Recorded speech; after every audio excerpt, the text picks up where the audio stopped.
Well, hello. How are you? Let's do some more of The Secret Garden by Francis Hodgson Burnett. Easy for me to say. Tonight we're reading chapter 21, Ben Weatherstaff. Get yourself comfy, won't you? Get yourself cosy. Get a snack and a drink. Meet me back here in about a millisecond. One of the strange things about living in the world is that it only now and then one is quite sure one is going to live forever and ever and ever. One knows it sometimes when one gets up at the tender, solemn dawn time and goes out and stands alone and throws one's head far back and looks up and watches the pale sky slowly changing and flushing when marvellous unknown things happen until the east almost makes one cry out and one's heart stands still at the strange, unchanging majesty of the rising of the sun, which has been happening every morning for thousands and thousands and thousands of years. One knows it then for a moment or so, and one knows it sometimes when one stands by oneself in a wood at sunset and a mysterious deep gold stillness slanting through and under the branches seems to be saying slowly again and again something one cannot quite hear, however much one tries. Then sometimes the immense quiet of the dark blue at night with millions of stars waiting and watching makes one sure, and sometimes a sound of far-off music makes it true, and sometimes a look in someone's eyes. I'm going to stop it there because I've said one too many times for a couple of minutes. And it was like that with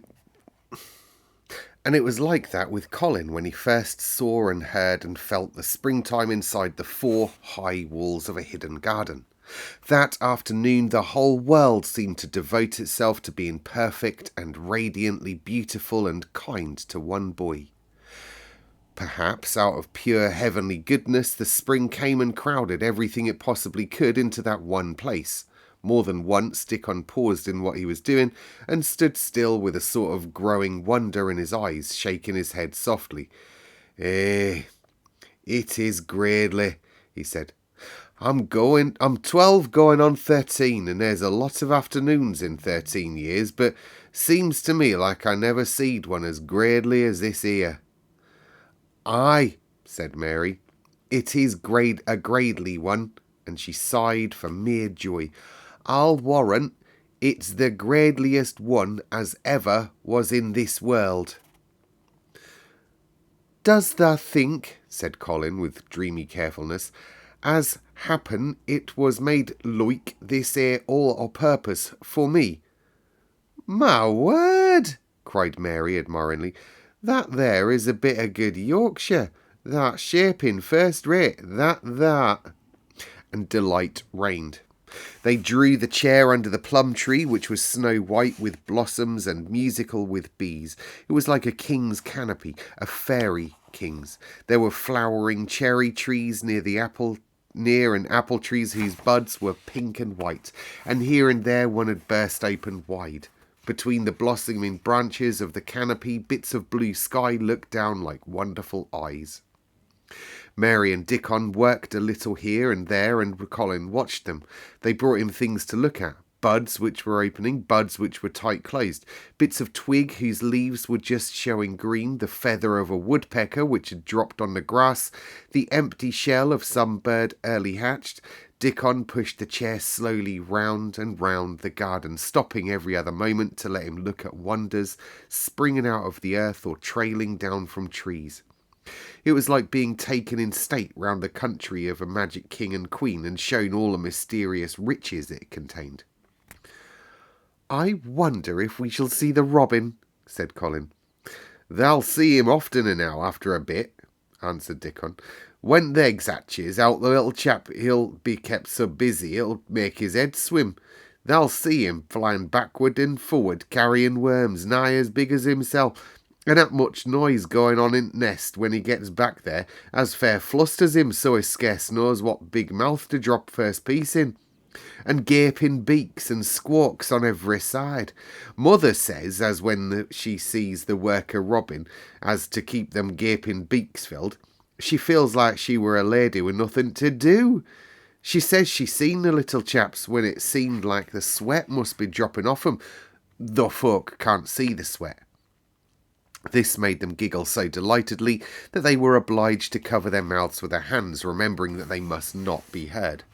Colin had been instructed as to the law of whispers and low voices several days before. He liked the mysteriousness of it and did his best, but in the midst of excited enjoyment, it is rather difficult never to laugh above a whisper. Every moment of the afternoon was full of new things, and every hour the sunshine grew more golden. The wheeled chair had been drawn back under the canopy, and Dickon had sat down on the grass and had just drawn out his pipe when Colin saw something he had not had time to notice before. "That's a very old tree over there, isn't it?" he said. Dickon looked across the grass at the tree, and Mary looked, and there was a brief moment of stillness. "Yeah," Dickon answered, and his low voice had a very gentle sound. Mary gazed at the tree and thought. "The branches are quite grey, and there's not a single leaf anywhere. It's quite dead, isn't it?" Colin went on. "Aye," said Dickon, "but them roses as has climbed all over it will near hide every bit of the dead wood when they're full of leaves and flowers. It won't look dead then. It'll be the prettiest tree of all." Mary still gazed at the tree and thought. "It looks as if a big branch has been broken off," said Colin. "I wonder how that was done." "It had been done many a year. With a sudden relieved start and laying his hand on Colin. "Look, the robin. There he is. He's been foraging for his mate."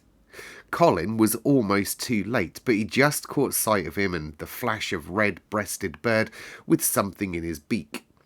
He darted through the greenness and into the close-grown corner and out of sight. Colin leaned back on his cushion again, laughing a little. "He's taking her tea to her. Perhaps it's 5 o'clock. I think I'd like some tea myself now." And so they were safe. "It was magic which sent the robin," said Mary secretly to Dickon afterwards. "I know it was magic." For both she and Dickon had been afraid Colin might ask something about the tree whose branch had broken off 10 years ago, and they'd talked it over together, and Dickon had stood and rubbed his head in a troubled way. "We mun look at it if it were no different from the other trees. We couldn't never tell him how it broke, poor lad. If he says anything about it, we mun try to look careful." "Aye, that we mun," had answered Mary. But she had not felt as if she looked cheerful when she gazed at the tree. She wondered and wondered in those few moments if there was any reality in that other thing Dickon had said. He had gone on rubbing his rust-red hair in a puzzled way, but a nice comforted look had begun to grow in his blue eyes. "Mrs. Craven were a very lovely young lady," he'd gone on rather hesitatingly, "and Mother, she thinks maybe she's about Misselthwaite many a time looking after Mester Colin, same as all mothers do when they're took out of the world. They have to come back, they see. Happen she's been in the garden, and happen it were her set us to work, and she told us to bring Colin in here." Mary had thought he meant something about magic. She was a great believer in magic.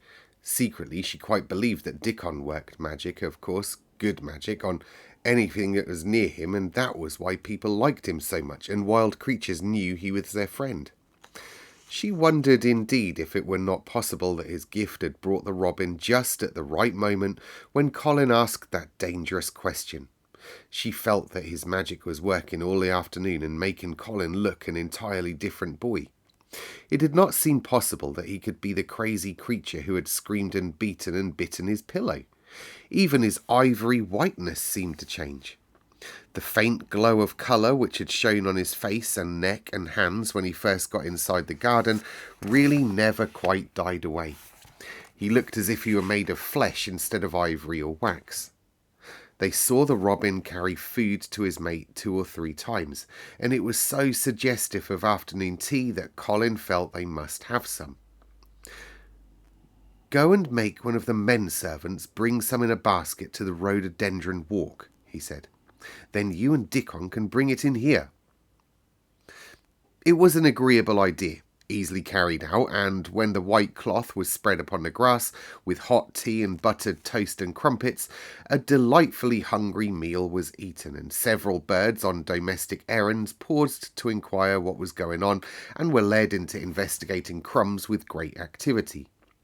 Nut and Shell whisked up trees with pieces of cake, and Soot took the entire half of a buttered crumpet into a corner and pecked at and examined and turned it over and made hoarse remarks about it until he decided to swallow it all joyfully in one gulp. The afternoon was dragging towards its mellow hour. The sun was deepening the gold of its lances, the bees were going home, and the birds were flying past less often. Dickon and Mary were sitting on the grass. The tea basket was repacked, ready to be taken back to the house, and Colin was lying against his cushions, with his heavy locks pushed back from his forehead and his face looking quite a natural colour. "Oh, I don't want this afternoon to go, but I shall come back tomorrow, and the day after, and the day after, and the day after." "You'll get plenty of fresh air, won't you?" said Mary. "I'm going to get nothing else," he answered. "I've seen the spring now, and I'm going to see the summer. I'm going to see everything grow here. I'm going to grow here myself." "That thou will," said Dickon. "Us'll have thee walking about here and digging same as other folk before long." Colin flushed tremendously. "Walk?" he said. "Dig, shall I?" Dickon's glance at him was delicately cautious. Neither he nor Mary had ever asked if anything was the matter with his legs. "For sure thou will," he said stoutly. "Thou's got legs o' thine own, same as other folk."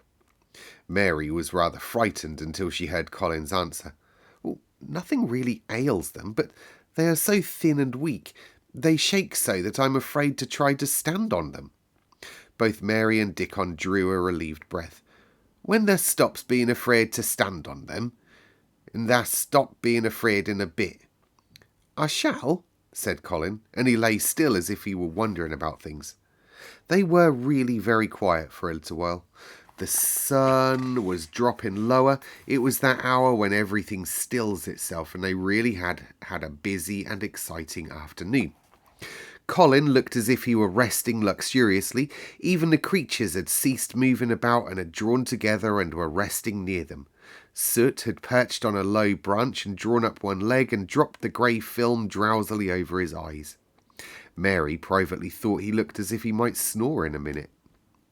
In the midst of the stillness it was rather startling when Colin half lifted his head and exclaimed in a loud, suddenly alarmed whisper, "Who is that man?" Dickon and Mary scrambled to their feet. "Man?" they both cried in low, quick voices. Colin pointed to the high wall. "Look," he whispered excitedly. "Just look." Mary and Dickon wheeled about and looked. There was Ben Weatherstaff's indignant face, glaring at them over the wall from the top of a ladder. He actually shook his fist at Mary. "If I wasn't a bachelder, and thou was a wench of mine, I'd give thee an hiding." He mounted another step threateningly, as if it were his energetic intention to jump down and deal with her. But as she came toward him, he evidently thought better of it and stood on the top step of his ladder, shaking his fist down at her. "I never thought much o' thee," he harangued. "I couldna bide thee when the first time I set eyes on thee. A scrawny, buttermilk-faced young besom, allus asking questions and poking thy nose where it wasna wanted. I never knowed how thou got so thick wi' me. If it hadn't have been for that robin. Drat that robin!" "Ben Weatherstaff!" called out Mary, finding her breath. She stood below him and called up to him with a sort of gasp. "Ben Weatherstaff, it was the robin who showed me the way." Then it did seem as if Ben really would scramble down on her side of the wall, he was so outraged. "That young bad un, laying the badness on Robin. Not but what he's impudent in over anything. Him showing the way. Pfft, him! Eh. That young nowt." She could see his next words burst out because he was overpowered by curiosity. However in this world did you get in?" "It was the Robin who showed me the way," she protested obstinately. "He didn't know he was doing it, but he did, and I can't tell you from where, whilst you're shaking your fist at me." He stopped shaking his fist very suddenly at that very moment, and his jaw actually dropped as he stared over her head at something he saw coming over the grass toward him. At the first sound of his torrent of words, Colin had been so surprised that he had only sat up and listened as if he was spellbound. But in the midst of it, he had recovered himself and beckoned imperiously to Dickon. "Wheel me over there," he commanded. "Wheel me quite close and stop right in front of that man." And this, if you please, this is what Ben Weatherstaff beheld, and which made his jaw drop. A wheeled chair with luxurious cushions and robes which came towards him looking rather like some sort of state coach because a young Rajah leaned back in it with royal command in his great black-rimmed eyes and a thin white hand extended haughtily toward him. And it stopped right under Ben Weatherstaff's nose. It was really no wonder his mouth dropped open. "Do you know who I am?" demanded the Rajah. How Ben Weatherstaff stared! His red old eyes fixed themselves on what was before him as if he were seeing a ghost. He gazed and gulped a lump down his throat and did not say a word. "Do you know who I am?" demanded Colin, still more imperiously. "Answer." Ben Weatherstaff put his gnarled hand up and passed it over his eyes and over his forehead, and then he did answer in a strange, shaky voice. "Oh, that," he said. "Aye, that I do, with our mother's eyes staring at me out of that face. Lord knows how that come here. But that poor cripple." Colin forgot that he had ever had a back. His face flushed scarlet, and he sat bolt upright. "I am not a cripple," he cried out furiously. "I am not." "He's not," cried Mary, almost shouting up the wall in her fierce indignation. "He's not got a lump as big as a pin. I looked, and there was none there, not one." Ben Weatherstaff passed his hand over his forehead again and gazed as if he could never gaze enough. His hand shook, and his mouth shook, and his voice shook. He was an ignorant old man and a tactless old man, and he could only remember the things he'd heard. That hasn't got a crooked back," he said hoarsely. "No," shouted Colin. That hasn't got crooked legs," quavered Ben more hoarsely yet. It was too much. The strength which Colin usually threw into his tantrums rushed through him now in a new way. Never yet had he been accused of crooked legs, even in whispers, and the perfectly simple belief in their existence, which was revealed by Ben Weatherstaff's voice, was more than Rajah flesh and blood could endure. His anger and insulted pride made him forget everything but this one moment, and filled him with power he'd never known before, an almost unnatural strength. "Come here," he shouted to Dickon, and he actually began to tear the coverings off his lower limbs and disentangle himself. Come here this minute." Dickon was by his side in a second. Mary caught her breath in a short gasp and felt herself turn pale. He can do it, he can, she gabbled over to herself under her breath as fast as she could. There was a brief, fierce scramble. The rugs were tossed onto the ground. Dickon held Colin's arm, and thin legs were out, and thin feet were on the grass. Colin was standing upright, as straight as an arrow and looking strangely tall, his head thrown back and his strange eyes flashing lightning. "Look at me!" he flung up at Ben Weatherstaff. "Just look at me, you! Just look at me!" "He's as straight as I am!" cried Dickon. "He's as straight as any lad in Yorkshire." What Ben Weatherstaff did, Mary thought strange beyond measure. He choked and gulped, and suddenly tears ran down his weather-wrinkled cheeks as he struck his old hands together. The lies folk tells. That as thin as a lath and as white as a wraith, but there's not a knob on there. They'll make a man yet, God bless thee. Dickon held Colin's arm strongly, but the boy had not begun to falter. He stood straighter and looked Ben Weatherstaff in the face. I am your master when my father is away, and you are to obey me. This is my garden. Don't dare say a word about it. You get down from that ladder and you go out to the long walk, and Miss Mary will meet you and bring you here. I want to talk to you. We did not want you, but now you will have to be in on the secret. Be quick. Ben Weatherstaff's crabbed old face was still wet with that one strange rush of tears. It seemed as if he could not take his eyes from that thin, straight Colin standing on his feet with his head thrown back. Lad, he almost whispered, my lad. And then, remembering himself, he suddenly touched his hat, gardener fashion, and said, Aye, sir, yes, sir, and obediently disappeared as he descended the ladder. There you go. That was that chapter. Next chapter, I did just find out what it's called, and I've forgotten already. It's my age. Chapter 22 is called When the Sun Went Down. There you go. What have you been up to then? Anything exciting? I haven't seen you for ages. I really thought I was going to see you more this week, but work got in the way. So no, I haven't had a moment, have I? So here we are, Sunday again already. Gosh, maybe you're watching this in the future and you're able to just watch them in quick succession.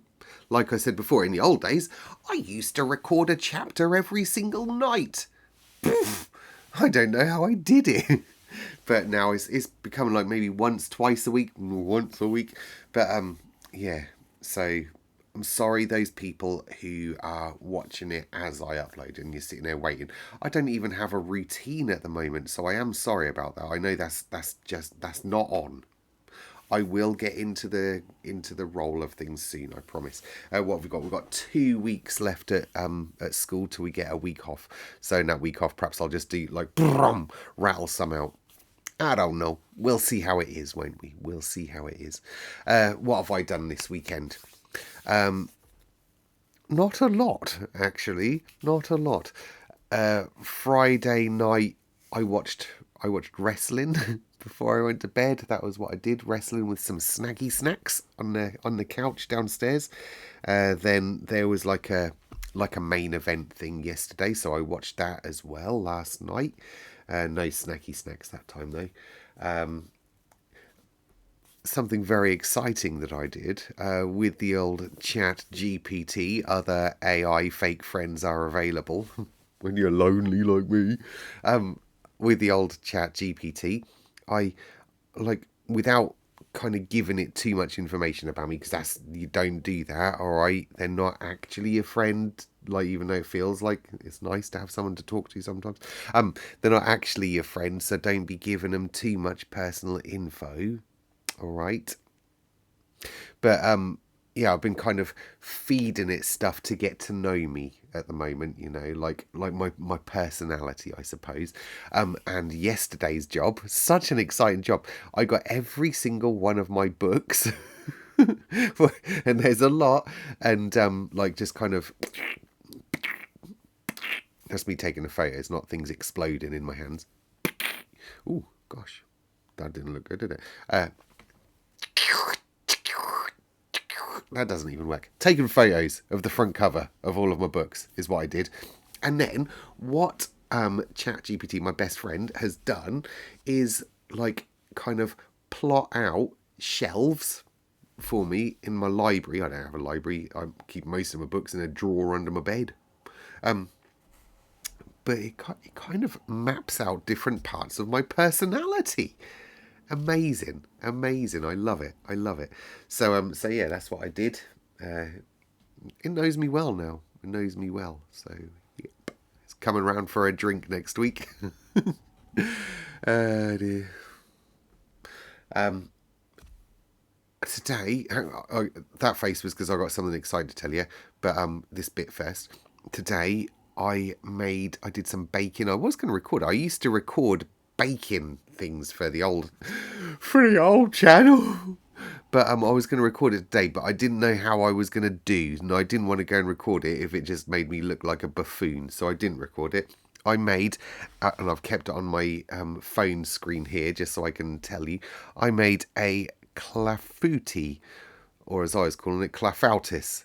I made some clafoutis, cherry clafoutis, clafouti apparently.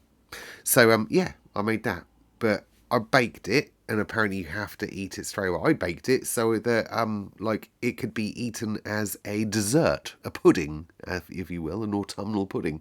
But you have to eat it straight away after cooking because it goes and sinks. So that's gone already. I don't know how I feel about that, but it's gone. Can't even save a bit. But as I was making my clafouti, I had a message pop up on the group chat. Other chats are available. And it was from my eldest bambino, Blake, who I have not seen since early June. He's coming home. He's coming home. On the 24th of October, he's coming home from university just for the weekend.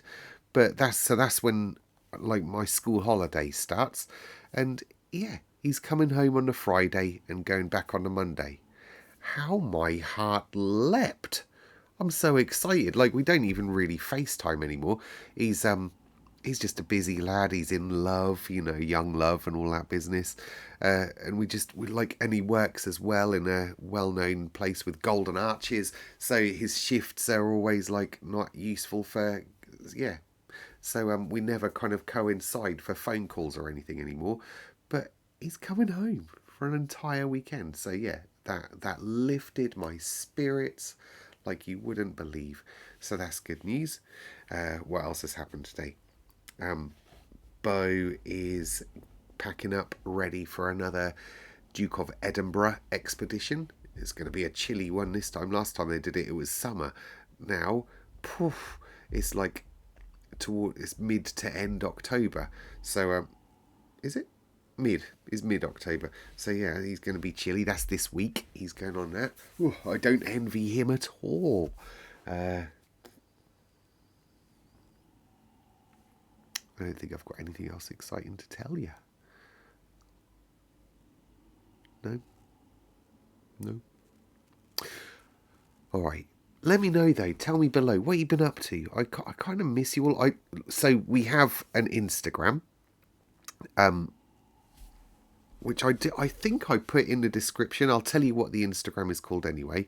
Hang on, I can't. Oh my goodness, I can't find. It is no. Stop playing because you'll get me copyrighted. It's called Mr. _ S _ reads _ number 2 _ letter U. Mr. S reads to you. All right, that's it. So you can go on there. We can like that's the social media in it. But we also have a Discord, and I haven't looked on a Discord for. I've got some messages. Wait, see, look, people message me on Discord, and I don't even look. I'm so sorry. I will get better at Discord. All right. So yeah, we have a Discord as well, and that link is normally quite a lengthy link, so that should be underneath, but I'll refresh it because sometimes those links expire, don't they? So I'll put the new link underneath this video, and I will get better at going on Discord, and we can start up that whole discourse again. If you've got any questions you want to ask me, hop on Discord. I'll let you know. I'm an open guy as long as it's not AI. All right. Okay. I'll love you and leave you. Have a nice Sunday.